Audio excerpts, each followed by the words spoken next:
Thank you all for attending this webinar. We're grateful you're here. We hope that you get some good things out of this. And I'd like to introduce our speakers today. We'll start with you, Cassidy. Tell us where you're from, where you're currently working, and something interesting about yourself. Perfect. My name is Cassidy Gonzalez, like you said, and I am from Utah. Saratoga Springs is where I currently reside. Grew up here in Pleasant Grove. And I work at LVT. I'm the head of people.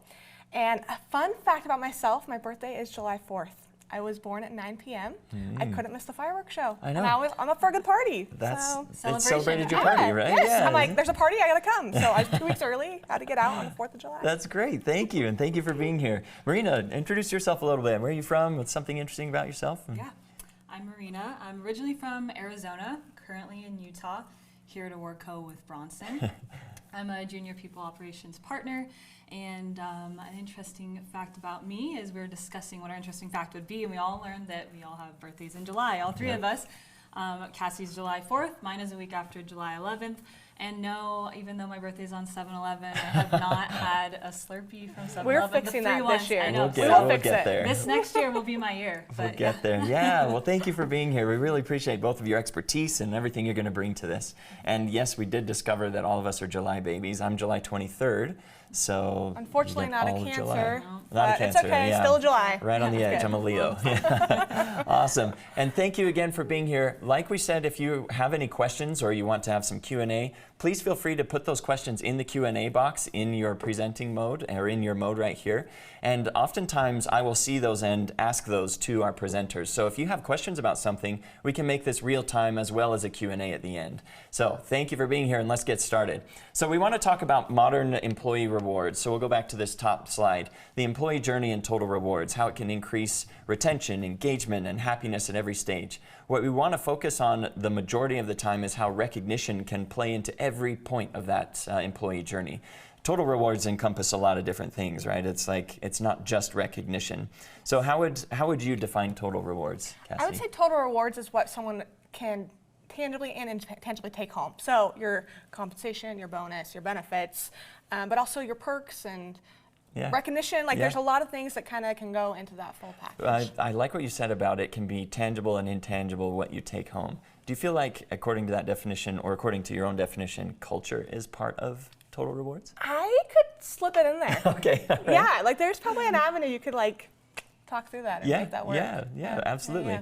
Marina, how would you define total rewards outside of what Cassidy said? Total rewards is made up of a bunch of different things, right? I think when we think of benefits and rewards, we kind of think of medical and things like that. That's just like the basic. I think that's what employees expect and that they should be getting when they go to a job. But total rewards altogether are the things that we offer. Like what kind of things do we make help employees feel belong? How do we make them feel like they're part of like a community when they come to work and that they're cared about, not only as an employee, but as a person? Like how are they doing? And so how are we recognizing them? What extra things are we kind of giving to them because we see the value that they bring? So I think it's just a total encompassing thing that's just outside of like the basic benefits. I love that. Thank you for that.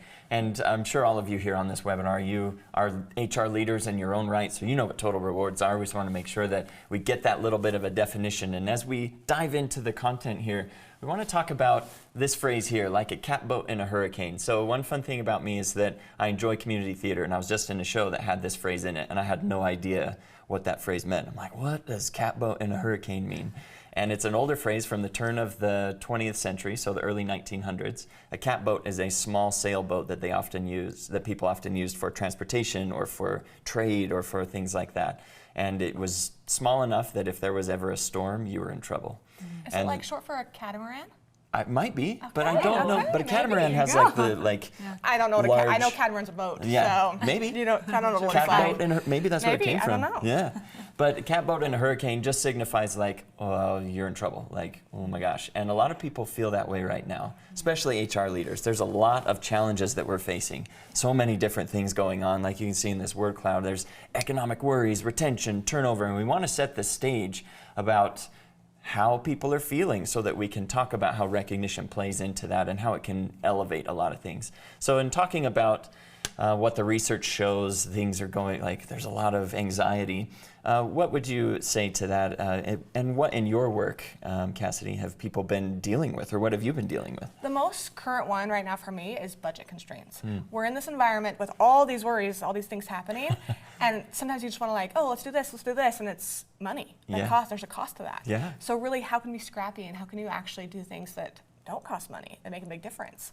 But that's like our number one concern around the board is budgets. Budget constraints. And I'm sure many of you may be dealing with this as well. And if you are, and if you have additional worries that aren't part of this that you don't see here on the slide, pipe those into the Q&A so we can continue the conversation and talking about those. But Marina, in your work here at Awardco, what have been some of the prevalent challenges that you've dealt with or that you see employees dealing with, and in addition to budget constraints? Yeah, so I'm right there with Cassidy with the budget constraints. And so the main thing for us has just really been communicating that, like letting employees know that we see and we're aware of how these budget constraints are not only affecting Awardco or our company itself, but also them and the kind of the struggles that they're feeling with that. So I think it's super important for us to find ways, and we have found ways to just emphasize how much our employees mean to us, give them that recognition, and then also kind of just make sure like that we're taking care of them outside of compensation and acknowledging compensation is important, but here's what we can do for you right now, and just being clear on that and with transparency and communication. That's great. Transparency is huge for any organization, right? And I'm struck with something as we're talking about total rewards. I feel like maybe this is a stretch. Both of you can tell me if it is. But I feel like recognition is communicating value, right? So like you are appreciating someone. So in a sense, what you're paying someone, compensation, or the benefits you get, that all is a type of recognition. What would you say about that? I would totally agree. And people feel that. Yeah. They're like, why can't you pay me $5K more if I'm not valued? Like that is a direct tie to their value. It's a thing. So it's like, how could you maybe look at the full picture and help the employees know there's value in other ways? Sure. Because I think sometimes employees are like, I only see my value as my base salary. When that total rewards package, you can help them see their value in other ways. And teaching that and communicating that is a difficult thing to do, but important to communicate those other Especially areas. when there are budgetary constraints that you're dealing with is a huge challenge. Yeah, absolutely. So a few stats here for you here on the webinar. Things are challenging, perhaps more than ever, obviously. I mean, I don't think anybody would dispute that. It's like, it's tough. And I wonder if it's always tough, no matter like 10 years ago, people were probably saying the same thing. I think you're right. You know, like especially when you're dealing with people. People are people. You deal with a lot of things. I mean, we're humans, and I think you could always say it's a little tough in this field. Whether or not it's like an economic thing that we're currently going through, or a pandemic, or the Great Resignation, like there's always going to be something, right? That's true. So only 23% of employees, this is from a study by Deloitte, by the way, only 23% of employees believe that their leaders have the capabilities necessary to manage in a disrupted, boundaryless world. So that is an interesting stat, that a lot of people feel like their leaders don't have the capability to manage in what they feel is a disrupted, boundaryless world. Boundaryless meaning, I wonder if what you would say that as. Marina, what do you think when we talk about a boundaryless world? How do you view that? Is that like remote work? Is that different challenges that people are facing? Like, what do you think? I think with boundaryless, that's kind of like a bunch of constraints or not having constraints, and despite that, like they're still not confident in their leaders being able to do something. So it's like, even if they had all the resources and all the freedom, people are still feeling like, hey, my leader is still not showing up, I'm still not feeling recognized, I'm still not getting the value out of this that I was hoping. And that I think that speaks volumes to how people are feeling, if that's exactly what it is, if it's boundaryless and they're still not confident. Yeah, and that just corroborates that. Only 23% of employees? That's not even a third. It's not even a quarter. A piece of it is that everything moves so fast. Oh, yeah. So your leaders are then put into positions without proper training sometimes, and they don't even know that they're not being great leaders. And that boundaryless, it's because no one knows what the boundaries should be. It's just moving so fast. Yeah. So it's a little ambiguous. Yeah. And it's like, oh, how do we fix that? I read an interesting article that reminds me, I read an interesting article yesterday on the Wall Street Journal about how during the Great Resignation, I feel weird saying that, right? It's like, Great Resignation. It's so scary, It's which like, it was. It was scary. It was, but a lot of people were shifting jobs really fast, right? They were looking for something, and they were often getting something better. So, but in that great shift, everything moving so quickly, a lot of people came into leadership positions without proper training. Right. And are you seeing that? I mean, I've kind of, not that I've experienced that, but I've seen that. Like, even in my own growth, I'm like, wow, I was given an opportunity that's amazing, and I've grown into it, hopefully. But like, a lot of people were given opportunities and maybe not growing into it. They're not trained. And a lot of companies don't recognize that's where the crux of their issues are. They see the issues happening here, and they're not like backtracking to say that, oh, it's actually we could have better leaders to get the results we want. Yeah. So there's a lack from companies that sometimes invest there. Yeah. But also I think that people that have been in leadership before, it changes. Like just because you were a good leader 10 years ago, people are different. Like it's always changed, it's always difficult. So making sure that leaders still, even though like I've been managing for 10 years, there's ways to do it different and ways to keep doing it better. Yeah, especially in that boundaryless world. When you talk about remote work, managing a remote team, whole different story. Way different. Yeah, absolutely. We have a comment here I want to pose to both of you from Lauren, excuse me. Thank you for this comment, Lauren. She said that recognition can feel disingenuous when it is given too often and by the wrong people. What do you recommend for employers to make their recognition efforts more effective? That's a great question. We're going to continue into that, but I do want to pose that to both of you. And there's a follow-up. How do you recommend changing a company culture to incorporate greater recognition efforts? So we will touch on this throughout the webinar, Lauren. Great question. Thank you for that. Really good but question. I'll ask it again to both of you so you can kind of hear it one more time, and we'll address it right here as well. What do you recommend for employers to make their recognition efforts more effective? We'll pose that one to you, Cassidy, and then the second one follow-up will go for you, Marina. So what do you think? So, and I think you touched on a little bit of if it's too frequent, it feels disingenuous, right? So one thing I would recommend is that if you're a people leader, proposing a program that actually is expected. I think it's helpful to know that there are ways to be rewarded that are very standard, but then helping one-on-one with managers to get to know their teams of how they actually want to be rewarded individually. So there's a mix of both. Like I think it should be expected and there's a good frequency. Like, okay, we know that we'll do value winners once a month or whatever that may be. But yet then I work with you directly as a manager. I'm like, okay, Bronson, you're a manager, or Lauren, you're a manager, and you have Jim and Jane on your team, and they both want to see different types of recognition, and you actually need to get to know what that looks like for them. For example, I have one person on my team that does not want public recognition, but he wants to be told that he's doing a great job. So I just have to make sure that I take that on as the manager, but I don't want to advertise that to the company. That's embarrassing for him, right? Like he wants to be able to be recognized in private. So really like making sure you know how they want to do it makes it more effective because it's how they want it delivered. Yeah, absolutely. Thank you for that. And Marina, the follow-up question, how do you recommend changing a company culture to incorporate greater recognition efforts?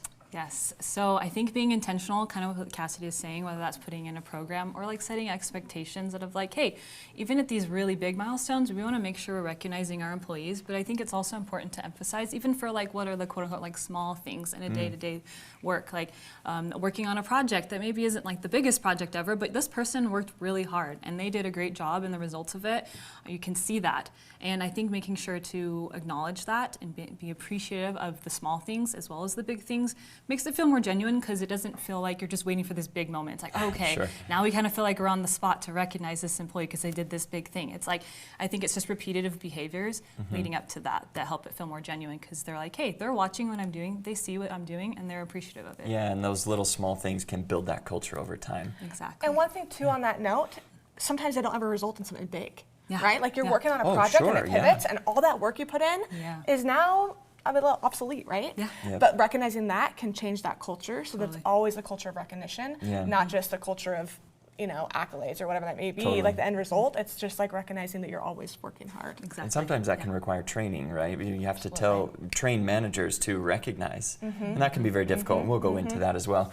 Just to thank you both for those responses, that's great. Valerie, just to answer your question here, this data that you'll see in this slide and the following slides is from a study from Deloitte in 2023. And you'll get this slide deck, you'll be able to see that, but just FYI, that's from Deloitte. So we'll continue on here. Things are still challenging. 57% of employees would leave their jobs for a better manager. That's pretty distressing. Leaders account for 70% of the variance in employee engagement scores. That means that if you have a good leader, you're going to have better employee engagement scores. And I think that's pretty intuitive across the board. But as you look at this, the picture we're trying to paint is that better managers and better leaders, and when you train them to recognize and build that culture, can have a huge impact on your culture and on your total rewards and on recognition in general. That's really important there. As we move forward here, good leaders they create better companies, they create better teams, and they create better outcomes. The best leaders focus on the entire employee journey. Now, it's very difficult to do because as a leader, you have a lot going on. Like you're pulled in so many different directions that you can't often focus on the entire employee journey. What are some ways that a leader can start to incorporate that into their daily work? Marina? Yeah, no, I would definitely say one-on-ones are huge. Making sure that we're having regular check-ins with our employees is super important because that gives us real-time feedback. We're not just waiting for a quarterly review or things like that to check in and see how things are going. And I think it's also important that managers give that feedback, but they receive it. And it not only constructive feedback, but also positive feedback going both ways. And so that you understand, like, hey, my employees are feeling I'm doing a really good job in this section, but maybe not so much here. So let me focus on that and let me check in each one-on-one and just saying, hey, like we talked about this, that I could be doing better in this area, in this space. How am I doing? And just making sure that we're always looking for ways to get feedback, give feedback, and receive it well. Yeah, that's awesome. Yeah. I was in a conversation yesterday with some other business leaders, and they were talking about how recognition can help you manage up. It can actually provide feedback because when what gets recognized gets repeated, and that was a phrase that was said in this conversation. I love that because that's not only applicable to employees, but if an employee or a team member recognizes their manager for something, the manager's going to do it again. Yes. That's amazing. I think the only thing I would add is that give yourself permission to take time to do this. This is part of your job as a leader. Sometimes you're like, okay, I need to focus on the strategy of this project or whatever it may be, but recognizing that as a leader, the employee life cycle for the employees under you is your job. And give yourself permission to look at that full scope, not just the one outcome that you need to drive, but the whole picture. Absolutely. Thank you for that. We have another question here from Jill that is relevant to what we're talking about. Jill says, we are a smaller company and don't have a lot of paths for employees to promote into. How do you make them feel that they are advancing and being recognized for working hard and showing that they are valued in the company? I love this question. That's a great question. Kind of the first thing that comes to my mind is trying to understand, like, where do they want to grow? What do they want to learn more about? And then providing resources and opportunities for that. So like continuing education, whether that's like a seminar outside of the office that you're giving them a resource to be able to go learn and gain more knowledge from. And just understanding, like, okay, maybe we don't have a bunch of ways for you to go right now, but where do you want to go? Like, how can we help you get there while here and foster that?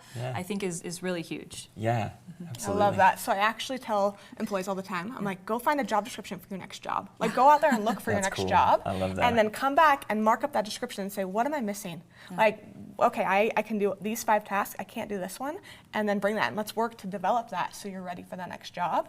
Because in a small company, Jill, you're right, they might not move up in the company, they may move out for the next role, but supporting that and creating great alumni should be a thing that's recognized and rewarded. Oh, for sure. Like, that is a good move for them, and you're supporting that and focusing more on skills versus positions, I think is my other advice there. Oh, that's great. Thank you for that. And thank you for that question, Jill. We really appreciate that. Question. So the 5 steps of the employee journey, as we continue to talk about this, the employee journey can be defined in many different ways.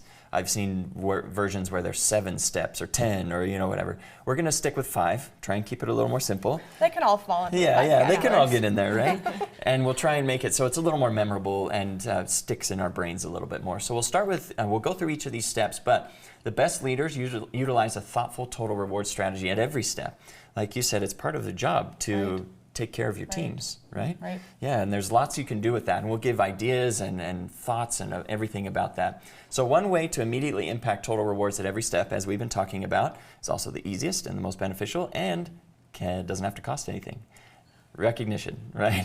And we're going to keep harping on this just because it is so valuable. So you can see all these stats here. It can lower voluntary turnover, increase employee loyalty, productivity, performance, engagement, so much more. These are all from studies from Deloitte and Gallup that are out there you can see them. You'll also get them here, so don't worry about that. But it's the value of employee recognition just can't be overstated, and you can do it at every step of the journey. So recognition at every stage. We want to start first with recruitment. And now, recruitment is the first stage. How can you even incorporate recognition I know, it's into an recruitment? interesting one to think about. Like, because we start talking about it, they're not even part of your organization yet. But what a fun area to like stand out from the crowd and be like, whoa, I had this recruiting process that I actually had recognition in it versus a different company. Like, it could be a good way to actually get more candidates in. Yeah. Can kind of build that community goodwill, right? Yeah, absolutely. And there's a lot of different ways that you can do this. Marina, what would you say are some ways that you can start to do that recognition in the stage of recruitment, whether it's interviewing or Yeah. you know, like enticing people to come interview even. you know? Exactly. I think it's putting personal touches to whatever it is that you're doing, whether it's in communication or during the interview, before, after, just making sure that you're being very personal and addressing people by their name, just like that's huge. I mean, I know we can look at applications, and when we're applying, we see 200 plus applicants have applied. Like, I'm just one in a million, it feels like, right? And so having those personal touches helps people to feel recognized. And one thing that we do for people who are coming to interview is we give them a personalized handwritten letter prior to their interview, and they open it up after. That. That's And really it's just cool. like recognizing So and cool. say, hey, thank you so much for being here. Like, thank you, like it's their time as well as ours. Like, thank you for being here, and thank you for choosing to interview here at our company.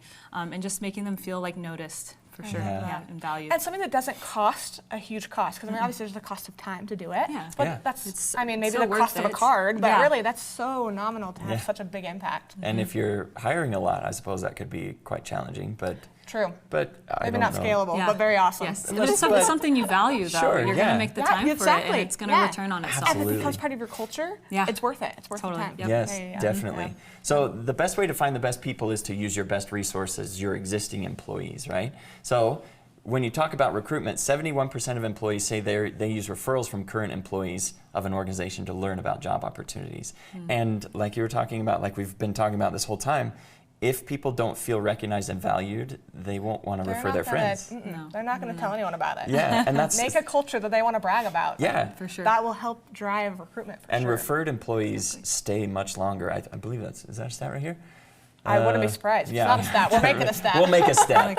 But referred employees stay so much longer because they Yes. have an automatic friend, but they also have an understanding of what the culture is like, Yeah, right? yeah. And it can be so impactful. That friend piece is actually huge. It's one of like Gallup's 12 points Yeah, of it is. engagement. Yeah, is having for sure. a friend. It's like you wouldn't think about that, but if you can help them want to draw their friends in, Yeah. you'll get better. Yeah. Yeah, that's a good point. And with recruitment here as well, a great culture attracts the top 20% of candidates in your hiring pool. If you don't have a great culture, you'll get a lot of candidates still, but they may not be the kind that you want. Right. Because right. your culture isn't advertised in terms of like people know that it's a great company to Right. work for. Right. Marina, as we've been recruiting at Awardco, I often am, not often, but sometimes I'm messaged on LinkedIn where people will be like, hey, I want to work at Awardco. Like, Yes. I know a lot about Tell me it. what it's like. Right, Yes. because Yes. Awardco is all about employee recognition, right? That's what we do. That is our bread and butter. Yeah. And that gets people just messaging me, and I'm not even like I'm I not the can't person hire they should people talk on to. this. Yeah. Do you feel like that's beneficial and has been for recruiting? Yes, Yeah. yes. We have multiple people that will come by and be like, hey, I have this person who I think would be awesome for this position. I would love to refer them. And so the amount of referrals we get is huge. And it's awesome because we're able to get quality candidates in and also make a personal connection of like, hey, you know, everyone who interviews, not everyone gets onboarded, but like if we made a good impression, then that can go continue on and they can refer someone else. Yeah. And even in the future, when another position opens up, just being able to have that positive impact already and make that connection, it is huge. And I've seen a lot of that here for Yeah, sure. yeah. It makes it perhaps a little easier to recruit. Yeah. So Because true. like, people So are like true. that. And I think it's important in the interview process to like brag about your recognition. yeah. Like, how does the company recognize? How is my team? As a member of my team, this is how I'd love to recognize. Yeah. Like, that'd be a good thing to bring up in the interview process so they know what they're getting. Yeah. Because that means a lot. Yeah. Yep. As we've been talking about this, we've been getting some questions here. I won't address all of them. I'll save some of them for later because we're really grateful for all the connections or all of the questions. But we'll answer them in the Q&A late at the end. But I do want to address some of them here. What conversation do you have with an employee that you know is looking for another job, but they don't know that you know? Okay, say this one more time. Okay. So we know they're looking, but they don't know that we know. Yes, and this is Okay, from Gloria. Okay. Gloria, this is a tough one. Yeah, like what kind of, how So do what's you the handle actual that question? conversation? How do you handle? What do you Yeah, so what do you what say? kind of conversation do you have with an employee like that, where you know they're looking, but they don't know that you know? So if it were me, Yeah. I would probably sit down with the employee and just chat about, hey, how are you doing here? What's it like? What's your growth plan? Is this the best fit for you? Are you looking? And almost like you'd probably pull it out of them. If you make it an environment that's very comfortable, there's no, like if they know for sure that nothing's going to happen, it's just like, I want to help you. Yeah. Like, I'm here to help you. Yes. Yep. I bet that they would share. Be like, hey, I'm actually looking. Like, great, can I help you with that? Yeah, let's help. Or can I help you, whatever you're looking for, find it here and try Yeah. to save them there. Like, if you That's can just awesome. get them comfortable in talking, I bet they'd open up. Yeah, and that's really tough because it requires vulnerability on both sides, right? Huge, yes. And very candid and very Yeah. genuine. Oh, yeah. Like you have to actually want to really help them. Yeah, and if you've built a little bit of that culture of recognition beforehand, that can facilitate that. Right, Because right. that's an awkward conversation to have. You're like, hey, so are you Right. okay? You know, How's it something going? like And you're like, that. you kind of know what's happening. Yeah. And we have another question from Yana. She says, they say, I am an HR manager for a small business located in Colorado Springs. Coming from a corporate setting, I'm sometimes challenged by budget constraints, as you all mentioned earlier. What are some tips and recommendations for employee engagement and improving retention on a smaller scale level? We'll talk about this in the future as well, but I want to address that. Marina, what do you think? Tips to address that on a smaller level. On a smaller Yeah. level, yeah. That is definitely hard, as we have all talked about the challenge of budgets and not having that. I think the main thing would be kind of going back to understanding what your employees value and finding out in what they value and how they would like to be recognized.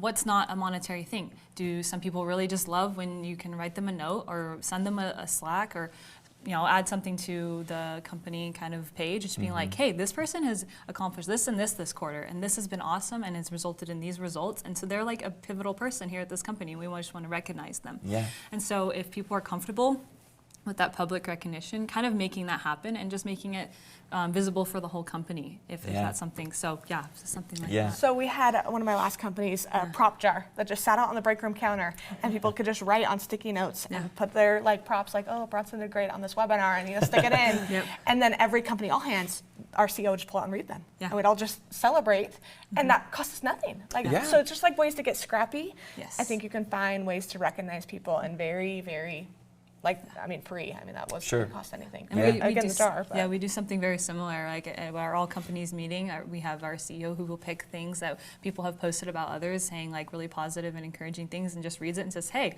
I just want to thank you for the work that you're doing." And we see that, and just highlighting it, I think is the main thing. Yeah, that's one of my favorite things. Go ahead, you were gonna say something. You said that quote earlier that behavior that's recognized gets repeated. It's almost like you should reverse engineer it.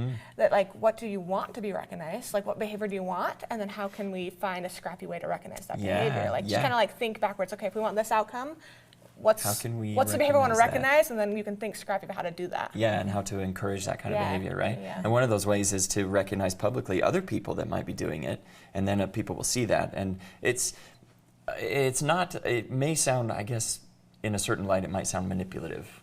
And it's not that. I think it's subconscious. Subconsciously, people you're are just driving behavior, exactly. Right. And you're doing it with your company values. You can tie it to your values and say this was recognized. One of my favorite things we do here at Awardco is we not only recognize and we see it in a feed and everything, but we will, like Steve, our CEO, will recognize in a meeting. He'll do that every week. But we also will put recognitions up on TVs that are in public places. Around the office. Oh, very cool. So that not only helps me see what people are getting recognized for, it helps me get to know people. Right. Because Awardco is at a size where I don't know everyone anymore. And so I see someone's name and I see what they did, and then I'll meet them and be like, oh, I saw this cool thing. Cool. Yeah, really awesome. And tying to the values, I think is important. Yeah. I think that's a really good way to reinforce values. So for these small scale companies, if you don't have values, start there and then build off of that. Yeah. Reinforce that behavior. Thank you for that. We've been talking about the stage of recruitment, and we have a specific question from Elizabeth. How do you describe the company culture to candidates in the recruitment process? I understand why that can be quite difficult, because you want to highlight the good. You want to make sure that people understand all of the things that they can participate in. What would you both say? One thing I'd quickly say, and then I'll let you answer this, but you almost don't need to describe it because you'll show it. The way that they have the entire interaction from the second they hear about your company going through this process, that will tell what the culture's like, I think. So be intentional about that. We'll actually show it and not have to tell it. Yes, I'm right with you on that. One specific thing that we do in our recruiting process is the very first kind of interview we have is like a phone screen. And our recruiters are very upfront and saying, hey, we think that you could possibly be a great fit, but this phone screen is also to make sure you think that we're a great fit, that we both fit, that this is what you're looking for. And in that phone screen, we talk about the things that we value. So we bring up our values, we discuss briefly what our company is actually about, what do we do here at Awardco, and those things, and making that clear in that first interaction is huge, just so people can decide right away, this is great for me, I'm excited, I'm ready to jump in and be here. And then if not, then it's okay, then we can get both part ways and you just understand that we've had that mutual decision. Yeah. So I like what you said about it's a fit for both, right? It's a little bit like dating. Yes. I mean, it is actually, because you're developing a relationship based on mutual need, you know, and it's very interesting. Yes. So thank you for those comments. We're going to kind of buzz through this a little bit just because we have so much content we want to get to and make sure we get everything we can to you. So think about this. This is a rhetorical question for you. How do you and your organization recognize during recruitment? Recognize being, do you do a little card for someone? Do you express your company culture in the middle of it, or anything like that? So think about that, and maybe write down some ways that you can improve that have come to you as you've been watching this. So now we want to go to the next step, step 2, employee journey and onboarding. This is a very interesting way to think about recognition as well. I think most companies do this pretty well. At least you will recognize someone maybe their first week. And that recognition can look like anything. It can look like a team lunch, you know, first day, team lunch. We're glad you're here. Yeah, new hire LinkedIn post. Yeah, new hire LinkedIn post, lots of different things. Yeah. But do you both feel like it can go further than that? And if so, how? Yes. So I actually think you can go backwards from that. And instead of day 1, so the time they sign their offer from the recruitment process to day 1, I call it the yes to desk to stage. desk, yeah. And there's a lot you can do there. No one's really tapping into that stage. You can send a welcome package, or the swagger you give on day 1, why don't you give them earlier and recognize we're so happy you chose us. Yeah. There's a big moment there that you can make an impact. That's awesome. Yes to the desk. Yes to desk. Yes to desk. Love it. That's really great. Marina, what would you add to that? Do you feel like it can be expanded on, the onboarding? Sure. Yes, I think initially when we think of onboarding, we're thinking first day, maybe first week. Then they're onboarded, then they're good to go. But actually here at Awardco, kind of what we do is we have a first week, first day, first month, and then first quarter. So at the end of the quarter, we gather all of our new hires and we have lunch for them, and then we actually have our CEO come in and just speak to them, and then get feedback, see how things are going. And I think just creating that opportunity just to show them hey, we trust in you, we believe in you, and we just want to make sure there's no gaps between anybody, that everybody is feeling valued when they're here, and continuing on into this first quarter that you're here. And we want to know what's going well and what can we improve on. And so I think just making checkpoints after the first week or first day is important and pivotal, just to make sure everything's going well. For sure. And I love that the CEO's involved. Yes, that's and that's huge. Yeah. It's it's really one cool. thing for your manager to be hey, how's your first week? But for the CEO to be hey, how's your first month been here? How can we improve? That's incredible. Big time. Absolutely incredible. And even though the CEO's time is valuable, how valuable is that to make everyone in that recruitment class, feel that valuable? Yes. That's amazing. Absolutely. So there are a lot of different ways you can do that, increase that sense of belonging as team members join in and do that recognition. So these stats, as we mentioned before, we have stats for every stage of the employee journey and how recognition improves them.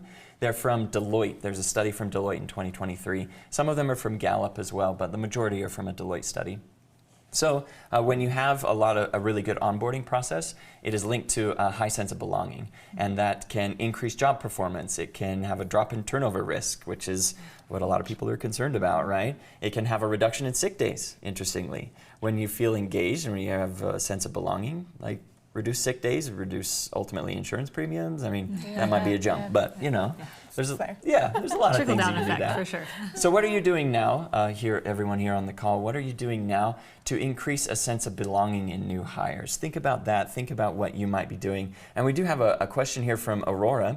She says, hello, we make a huge impact from the yes to desk. Oh, awesome. Hey. What is your coffee order? What are your favorite snacks? Send us a picture of yourself so we can introduce you to the team. That's really great. Yeah. Super awesome. Those and are really the new great hire ideas. probably, it's so small, but they probably wow, this company cares for me. That's awesome. I remember I had a friend at one point, she got a new job, and they asked her some of these questions. They asked her what her favorite candy bar was, and they knew the size of t-shirt that she would wear and stuff like that. And on her first day, it was all there with a handwritten note from all of her team members. Oh, and they all knew this stuff about her. Yeah. And that was so impactful, That's really cool. That's really great, Aurora. Thanks for sharing that. So we'll continue forward here into the employee journey, the third step, professional development. This is something, Marina, that you brought up earlier, how professional development it can be, what do you want to learn about? I love also what you said about how you can go find your job description. Find your next job. How cool is that? Yeah.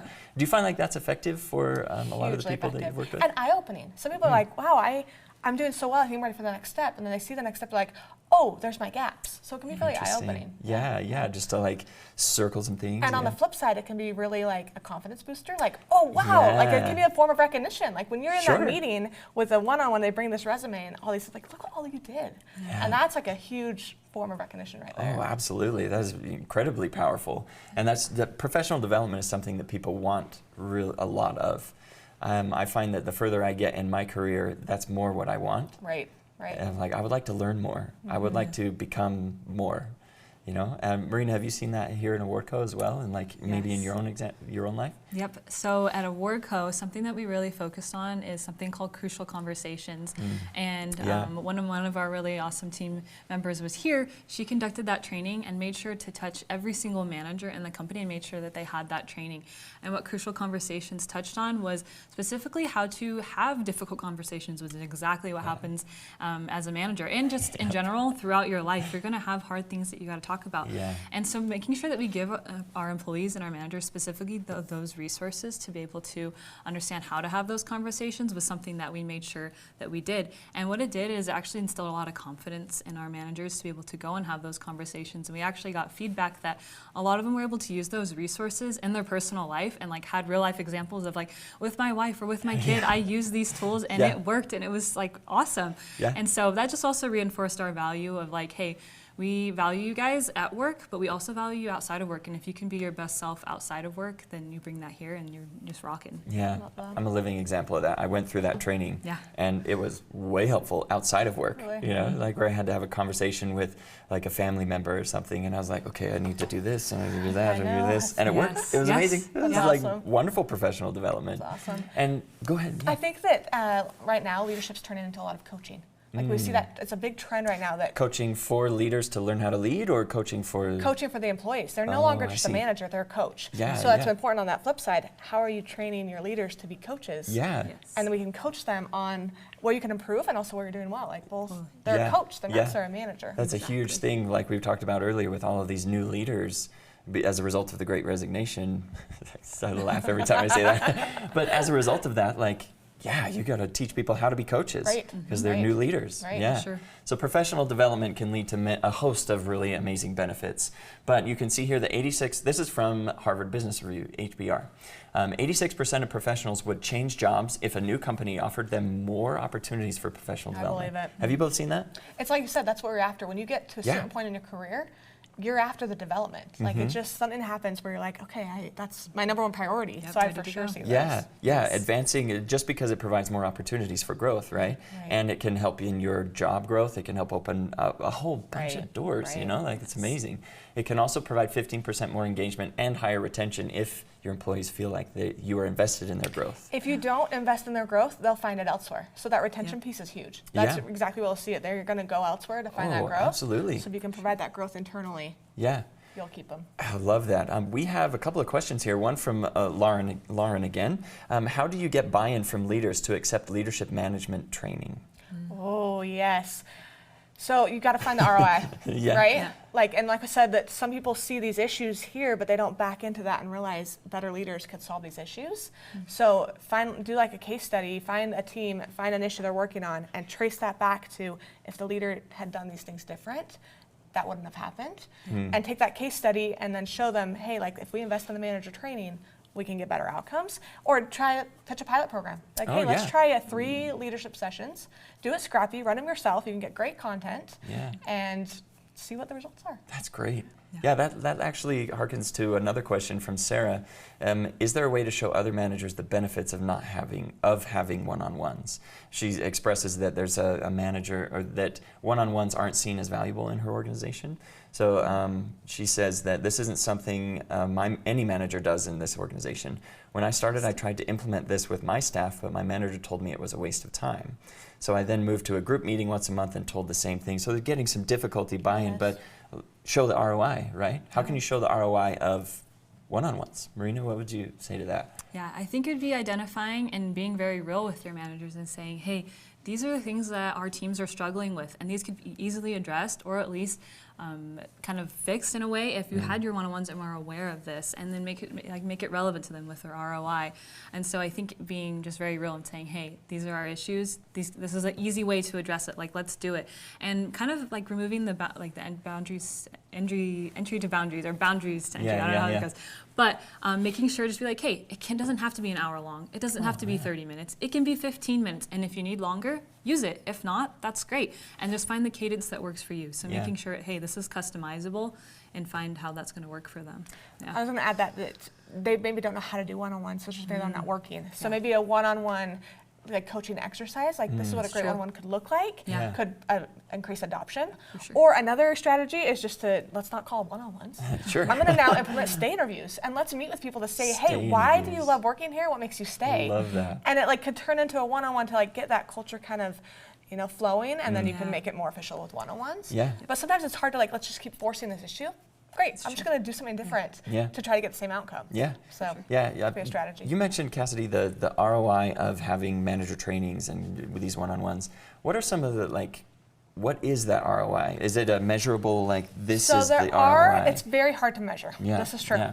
I would suggest a manager effectiveness survey. Okay. So you could actually just Google this. There's things that will come up. Google's the best. It's all out there on the internet. But you can send out a survey to all your employees, and they can actually rate their manager on like 12 different aspects. And you can actually get a quantifiable number. Like, okay, you rated 40 out of 60, and I know exactly where your manager's lacking. So then I can go coach this manager. I'll be like, oh, actually 50% of our managers are lacking on funneling down communication. Let's have a manager train around communication. Yeah. Then you take the survey again the next quarter and see if that number adjusts. So you can find ways to like get some quantitative data in there, but it is difficult. Yeah. Just message me after. I'll send you my survey. Yeah. Connect on LinkedIn. There you go. I'll send over my survey. Yeah. So as we move forward here, can you afford not to provide professional development? An interesting question. I really don't think you can. I mean, people that have professional development are 92% more likely to develop novel products and processes. They're 52% more productive, more likely to be first to market. That's really interesting. Huge. That's cool. They're more profitable than their peers. Like, professional development is really something you can't afford not to do. I think it goes back to humans are a little selfish. It's just natural. Yeah. So when you're helping them develop, they're filling that gap first, and then they're able to produce more for the company because they're not trying so hard to fix that gap selfishly first. Yeah. If you don't provide it, they're going to spend a lot of effort trying to find it. Yeah. Because we wouldn't admit it, but selfishly it's what we want. Yeah. So we'll go find that instead of putting our outcomes towards, the business. Yeah. That's amazing. That makes me think, I don't know why this image popped into my head, but it's like a funnel, right? And that pinch point right there, if you provide professional development, can widen that. Yes. And then it allows more to come through from the employee to the organization. Yeah, that's really great. Thank you for that. So we'll move on here to the fourth stage of the customer journey, engagement. Now this is a huge buzzword, right? Employee engagement, employee engagement. I mean, you probably everyone here on the call probably hear this all the time, like, what is employee engagement? But how would you develop or define employee engagement? I would say engagement means they are actively wanting to be there and wanting to produce good work. Okay. They're engaged. Yeah. If they're not, then they're looking for other jobs or looking for other ways to be developed or looking, like they're more externally focused versus if they're getting all the needs met, they're fully engaged. Yeah, that's great. Thank you. Marina, would you say that an employee can be engaged 100% of the time? We would love to say that they could, but like we have discussed in this, we're all humans. We're humans. Yeah. I think that's why it's important to understand like where each of your employees are at. Some points in their life, maybe that they're going through something really hard, and understanding that their engagement is not 100%. Maybe it usually is, and they're at 85 or something like that. And so I do think that it ebbs and flows, and how we address that is key to also how are we understanding what's going on, what's the context behind that. Yeah. And so I think that's really important. Yeah, I love that. You're right, we're humans. We might be a little bit selfish at times, but we also have lives. We have lives, right. We We've can't got be families engaged. and whatever's happening. Sure, and our attention is pulled in so many different ways. It's very difficult to be engaged 100% of the time. Yeah. But recognition can improve that engagement, even if it's incremental. It can help you. And how do you do that? You can celebrate milestones of the employee, whether that's a work milestone or a milestone outside. Right, or even like I said, if they're going through a hard time, even recognizing them, we're here for you during that hard time. Sure, even that's a moment of recognition, right? Yeah, be like, absolutely. Hey, get life is hard right now. Take a little breather and let's get back to it in a couple weeks, whatever that may be. That could be twisted to a form of. And how much more valuable would that be? Because then the employee feels seen. They're like, oh my goodness, I'm okay. Yes. I have support, now I can take care of this thing. Right. It's incredible. I love that so much. And you can recognize frequently, and we've talked at length about different ways you can recognize. You can encourage peer recognition, because that often recognition from a peer, maybe more than because a peer, like if I'm working with my coworker, I know what they have done, maybe a little bit better than the manager knows, you know. Yeah, and you can offer enticing rewards as well. And what is an enticing reward? That can mean anything to anybody, but offering a modicum of choice is often really great. If you can offer some choice in the rewards that an employee might receive, that's really great. So engagement overall this is from Gallup, by the way, provides more productivity, higher customer loyalty, boost in profitability, lower turnover, and there's from this study, there were 10 or more of these kinds of stats. And we've sprinkled them throughout this presentation, but the engagement is just, when someone is engaged in no matter what they do, whether it's work or outside of it, the outcome is better. Would you both agree with that? I would. And I think it's important to think, too, how to do this scrappy. Oh, yeah. Like, there's little things that make a big difference. So 2 things that we do at our company, we send a letter to a new baby. Like, the baby itself. Yeah, like, cool. you just had a baby, and it's like... to the baby? To the baby. It's like, your baby, like, you named your baby Jonathan. We're like, dear Jonathan, we're so happy to have you. And, like, to the mother, that's so cool that your child got recognized. Yeah. Or we also send a letter to the spouse when an employee joins. We're like, thank you so much for allowing your spouse to work here.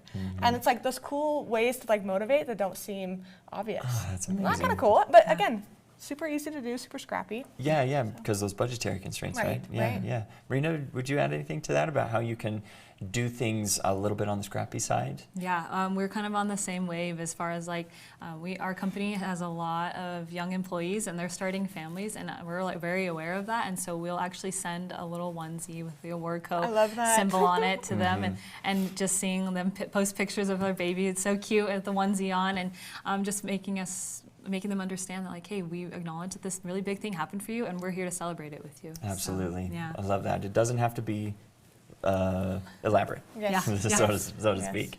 So employees are four times more engaged when they feel recognized frequently. I think that's pretty intuitive for everyone here on this webinar. The last stage we're going to kind of breeze through because we know we're a little bit short on time, but please continue to put those questions into the Q&A for our panelists here, our presenters, so that we can address any of your lingering concerns or anything like that. But the last stage is separation. Now, I don't think that we often think of recognizing in this stage. Usually it's like, okay, right, see ya, you know. See you later. What are some ways that people can recognize in the separation stage? So we actually would celebrate them in an all hands. If you gave notice, when you were leaving, it's on good terms, we're supporting you on to your next adventure, like this is really great, we actually in an all hands meeting celebrate you, clap, give you a round of applause, and be like, we're so proud of you for all you did here. Yeah. And it makes a nice environment, a nice transition, and removes that, like, I'm scared to quit or I'm scared to move on, because sometimes that is the answer. I mean, ideally, we'd love everyone to stay everywhere, but tenure usually is around 2 years, 2 to 3. Yep. So just make it a normal thing and celebrate what they did and make it a big deal. Yeah, because you're sending them off to something new. Yes, you know? exactly. Yeah. And your name's stamped on their resume forever. You want them to be a good employee somewhere else. Yeah, and if they have a friend that's looking for something and they know that they're more likely to refer, Yes, an outside referral. Totally. Would be really cool. Yeah. Marina, what do you think about that? How can people recognize in the separation stage?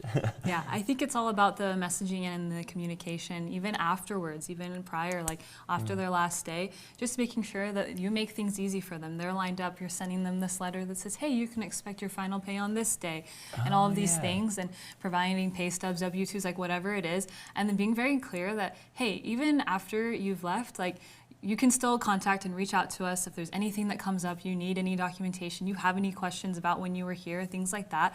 Making it very open and just saying, hey, like, we wish you the best, like, thank you so much for your contributions, and then please reach out if there's anything else. So just goodwill as they go forward, for sure. Yeah, goodwill. I think that continued goodwill. There it is. There it is. There it is. How about that? That's so important and maybe overlooked, because I think at the separation stage, people are like, okay, great, here's what you need, and then see ya. Yeah. And yes, we get that, especially if you're trying to move quickly, but there's a lot of benefits to taking a little bit of time.